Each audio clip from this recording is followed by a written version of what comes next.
What's good? My name is Charity Crawford. Here's a fact. Just 0.5% of all gun violence is related to terrorism. And the vast majority of that terrorism was committed by white Christian men. Islamic extremists only account for 2.6% of the mass shootings in America. That is 2% of 0.5%. That means that Muslim terrorism only accounts for 0.0001% of the gun violence in our country. Almost nothing. But here's an even crazier fact. 90% of all the murders in the history of the world were done by men. So why don't we just ban all men and make this a women-only country? Think whatever you want, but it is a guaranteed statistical fact that if this were a women-only country, it would have the lowest murder rates on earth. But we're not going to do that because that's stupid. Equally as stupid as an executive order that inadvertently leads to the harassment of millions of beautiful, innocent Muslim people.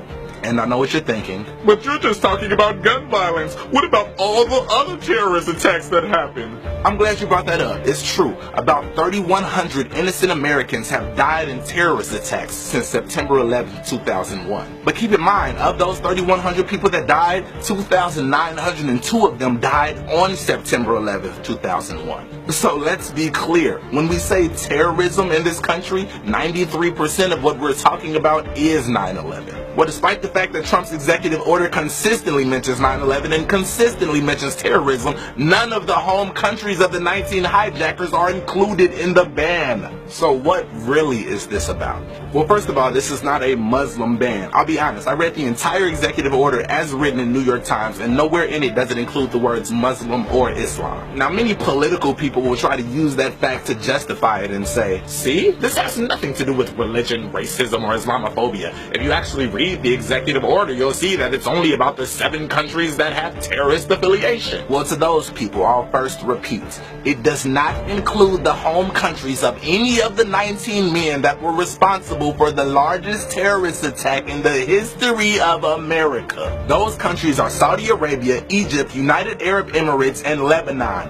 They are not in there. Second, it does have everything to do with religion, racism, and Islamophobia, and here's why. First, we must remember that although this is a political country, it's actually far more of a psychological country, with real people, with real feelings, and real biases and real prejudices. So with that being said, it's not like this ban is just a computer program that's going to automatically filter out people from those 7 countries. It is an order that will be enforced by everyday airport security guards and border patrol. So what you get is not this clean, pretty fulfillment of an order.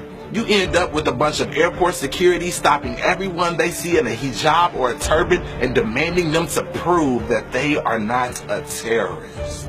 It is impossible to enact this type of an executive order without creating an environment for racial profiling and Islamophobia to fester. We have an entire country that's afraid of brown men in turbans when it is a statistical fact that you are over 100 times more likely to die at the hands of a white man in a t-shirt. In this country, a woman is beaten by a man every 9 seconds. 1 in 5 women have been raped. Yet for some reason, you don't see men getting randomly stopped at airports to ensure that they are not a rapist or an abuser. When ironically, that would keep the American population much more safe than banning the citizens of 7 Muslim majority countries. Why don't we ban white policing in minority areas, since we have clearly seen that that leads to racially charged murder? Trump's executive order states that they will make publicly available information regarding the number of foreign nationals in the United States who have been charged with terrorism-related offenses while in the United States, convicted of terrorism-related offenses while in the United States, or removed from the United States based on terrorism-related activity, affiliation, or material support to a terrorism-related organization. But what about the domestic terrorists?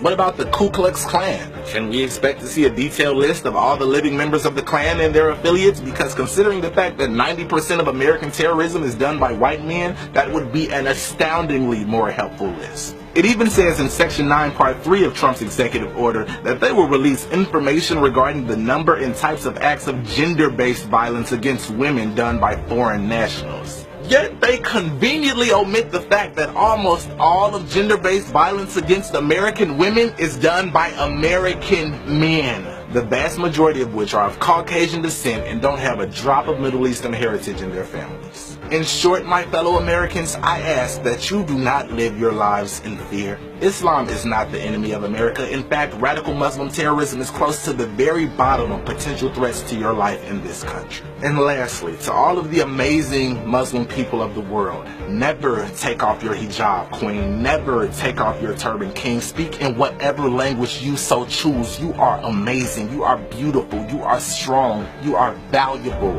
And to all of the people of the world, I love you.